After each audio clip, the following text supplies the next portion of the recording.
J'aime ma Bible. J'aime ma Bible. Que Dieu vous bénisse. Je voudrais commencer ce message avec une petite histoire. Dieu va vous élever. Amen. Amen. Dieu vous élèvera. Amen. Amen. Les larmes sont pour les bébés. Les soucis sont pour les imbéciles. Les pleurs sont pour les insensés. Quand un homme vous élève, c'est à la hauteur de ses mains. Mais quand Dieu vous élève, c'est sans limite. Amen. Alléluia. Amen. Cherchez-le maintenant. C'est-à-dire cherchez Dieu maintenant. Et abandonnons tout le reste afin que vous puissiez monter à jamais.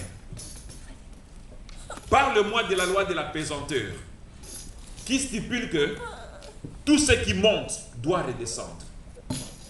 Et moi, je vais te parler de la loi de l'aérodynamique qui stipule que il est possible que quelque chose monte en haut et y reste. C'est comme l'avion, par exemple.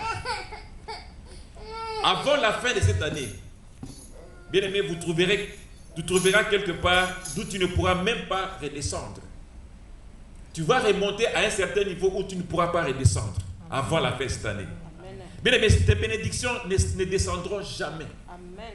Tu ne pourras jamais échouer dans ta vie. Amen. La loi de la pesanteur ne marchera jamais pour toi. Amen. Dans ton travail, dans tes finances, dans ta famille. Encore moins dans tous les autres domaines de ta vie. Amen. Bien aimé, le diable était menteur. Yes. Le diable, c'est un menteur. Tu pourrais passer des temps difficiles en ce moment. Mais Dieu se prépare à te bénir d'une manière que seul lui peut et sait. Garde la foi. Amen. Amen. Amen. Garde la foi. L'amour de Dieu, c'est comme un océan. Tu peux voir le début, mais pas la fin. Alléluia. Amen. Ça, c'est juste une petite introduction. Que Dieu vous bénisse. Ce matin, nous allons ouvrir notre Bible dans le livre de 2 Corinthiens, chapitre 12. 2 Corinthiens, chapitre 12. Et nous allons lire du premier verset au 4e verset.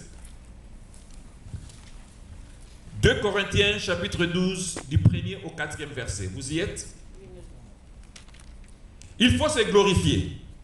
Cela n'est pas bon. J'en viendrai néanmoins à des visions et à des révélations du Seigneur. Je connais un homme en Christ qui fut, il y a 14 ans, ravi jusqu'au 3e ciel. Si ce fut dans son corps, je ne sais. Si ce fut hors de son corps, je ne sais. Dieu le sait. 3. Et je sais que cet homme, si ce fut dans son corps ou sans son corps, je ne sais, Dieu le sait, fut enlevé dans le paradis et qu'il entendit des paroles merveilleuses qu'il n'est pas permis à un homme d'exprimer. Alléluia. Amen.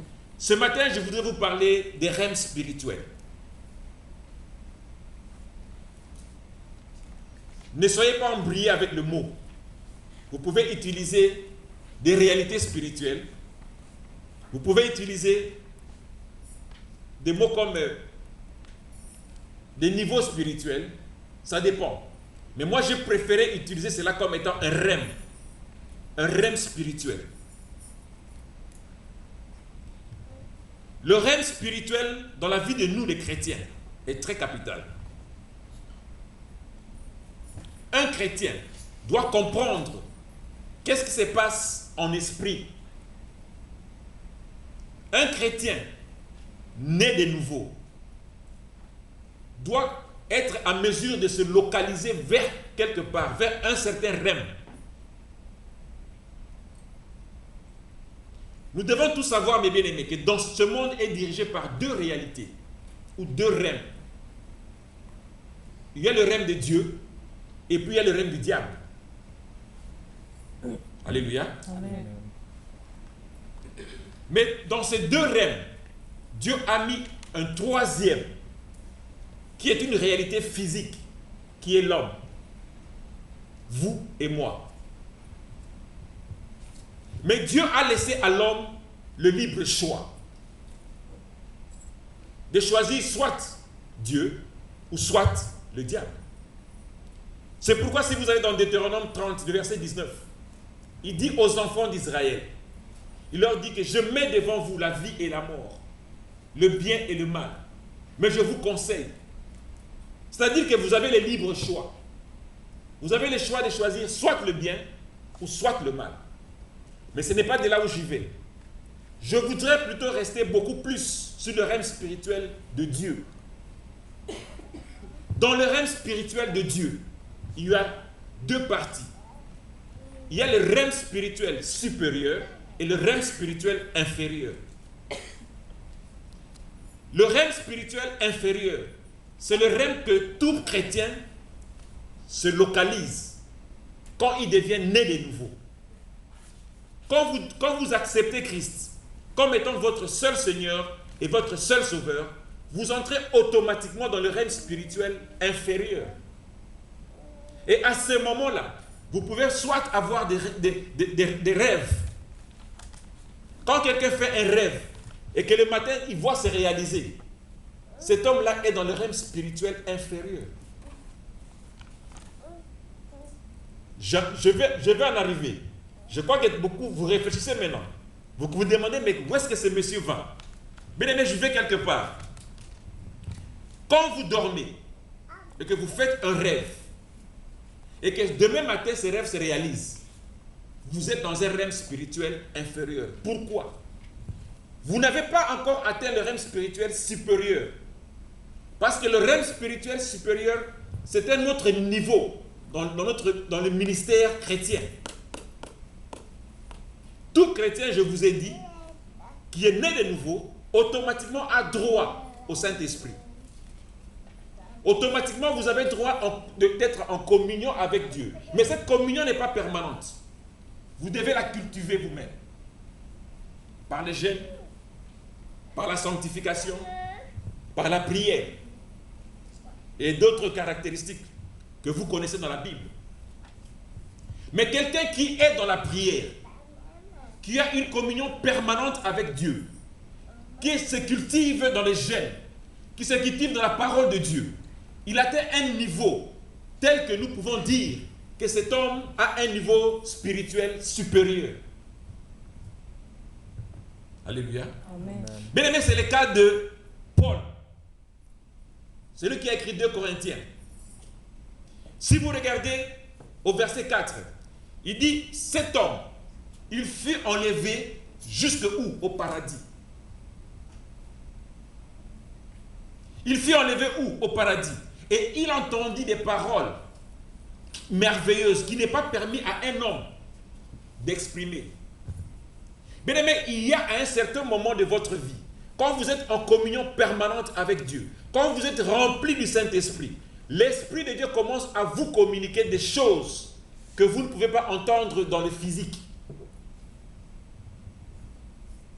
En tant que chrétien ou en tant qu'être humain, ce que je dis, vous l'entendez. Mais ce que Dieu dit, vous n'entendez pas. Pourquoi? Parce que vous n'avez pas encore atteint les niveaux supérieurs. Pourquoi? Parce que vous n'avez pas, donc vous n'êtes pas rempli du Saint-Esprit.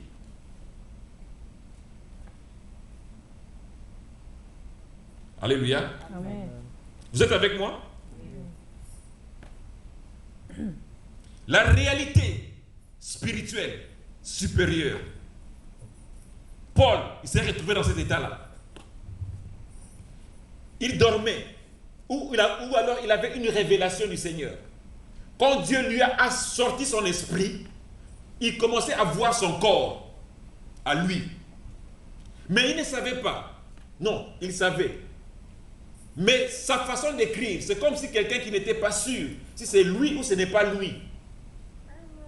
Il a dit au verset 2, il dit, si c'est fut dans son corps, je ne sais.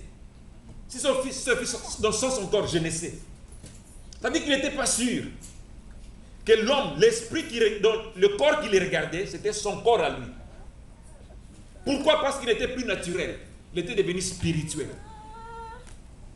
Alléluia. Amen.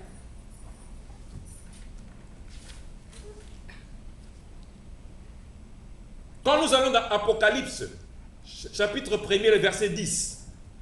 Jean a dit, je fus saisi par l'Esprit au jour du Seigneur.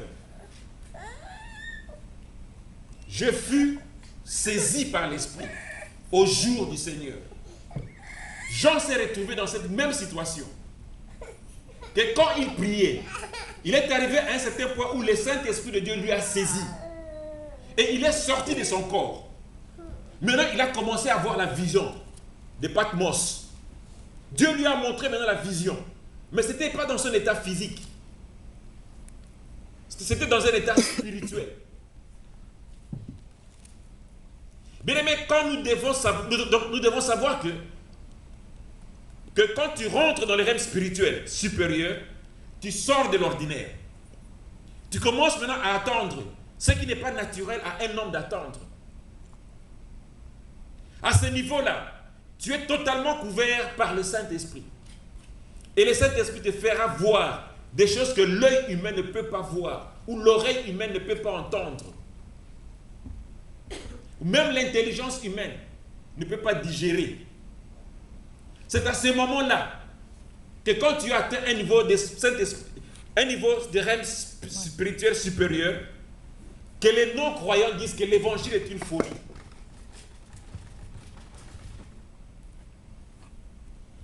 À ce moment-là, les non-croyants, quand ils te regardent faire ce que nous faisons, ils disent que l'évangile est une folie. On nous considère comme étant de fous. Pourquoi? Parce qu'ils ne comprennent rien de ce que le Saint-Esprit est en train de faire en toi. Ce que le Saint-Esprit est en train de te dire, les non-croyants ne peuvent pas les digérer. Mais, vous et moi, en tant que chrétiens spirituels, nés de nouveau, nous disons que c'est une puissance. Quand tu atteins un niveau de rêve spirituel supérieur, tu acquiers une certaine puissance du Saint-Esprit, de Dieu. Tu acquiers une certaine puissance. C'est le cas de Pierre. Dans le livre des Actes, chapitre 10, du verset 9 et 10, lisons. Actes, chapitre 10.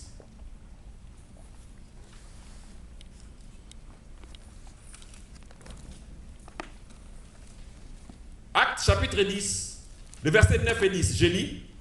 Le lendemain, comme il était en route et qu'il approchait de la ville, Pierre monta sur le toit vers la 6e heure pour prier. Il eut faim et il voulut manger. Pendant qu'on lui préparait à manger, il tomba en extase. C'est-à-dire qu'à ce moment-là, quand il priait, il est tombé en extase. Quand il est tombé en extase, il est monté à un règne spirituel supérieur. Donc il a commencé à voir des choses qui n'étaient pas permis à l'œil humain de voir. Lui, il avait faim. Il voulait manger. On était en train de lui préparer la nourriture. Mais regardez un peu la suite. Qu'est-ce qu'il voyait? Il dit qu'il vit le ciel ouvert et un objet semblable à une grande nappe, attaché par les 4 coins, qui descendait et s'abaissait sur la terre. 12. Et on se trouvait tous, où se trouvaient tous les quadrupèdes et les reptiles de la terre et les oiseaux du ciel. Maintenant la voix de Dieu lui dit, lève-toi Pierre, tue et mange. Lui, on lui préparait la nourriture. Dieu lui a révélé des quadrupèdes et des reptiles vivants. Maintenant, il lui demande de tuer et de manger. Si vous lisez l'histoire jusqu'à la fin, vous allez le lire à la maison. Je vais juste un peu résumer un tout petit peu. Donc la Bible nous dit que Paul a qualifié de ces histoires comme étant des souillés. Parce que je ne peux pas manger un reptile. En ces moments-là, les reptiles, c'était les crocodiles par exemple aujourd'hui. Donc ça ne se mangeait pas à ces moments-là. C'était des animaux sacrifiés, des animaux souillés, des animaux pécheurs. Mais Paul a dit à Dieu, il dit non Seigneur, je ne peux pas manger. Mais Dieu ne voulait pas lui dire de manger les reptiles. Il voulait lui donner une autre vision. C'était pratiquement pas conforme à ce que lui croyait en tant qu'être humain. Mais spirituellement, Dieu voulait lui révéler quelque chose. Et si vous continuez la lecture jusqu'en bas, vous allez voir l'explication de la vision. Qu'il y avait des gens qui devaient venir chez lui et qui devait prier avec lui, qui devait faire tout ça avec lui. Alléluia. Amen. Alléluia. Amen. Donc Pierre était entré dans un règne spirituel supérieur, malgré qu'il avait faim. Dieu lui fit voir quelque chose qui n'était pas commun à la bouffe. Les quadrupèdes, les reptiles. Donc pour Pierre, ces choses étaient souillées et impures. Mais pour lui, c'était des mauvais esprits. Vous allez les lire à la maison pour l'explication du reste. Mais si nous rentrons maintenant dans le chapitre 9 du même livre des Actes, 9 à partir du verset 10, vous allez les lire toujours à la maison. Je vais essayer de résumer cela. C'est l'histoire de Saül. Saul. Pendant que Dieu touchait Saül, pendant